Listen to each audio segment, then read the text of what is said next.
স্পষ্ট ভাষায় জানাতে চাই, আজকের এই বেলকুচির উপজেলার জনস্রোতে থেকে আপনি শিক্ষা গ্রহণ করেন।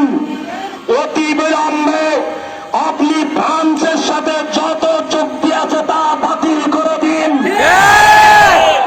আপনি বাতিল করে প্রমাণ করে দিন বাংলাদেশ মুসলমানের দেশ।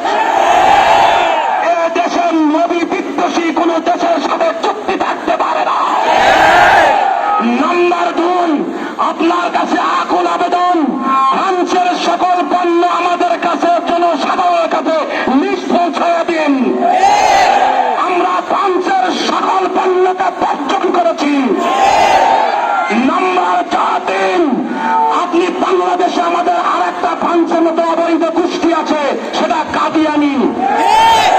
আহমদ শফি রাহিমাহুল্লাহ তার জীবন ভর বলে গেছে কাদিয়ানিরা কাফের।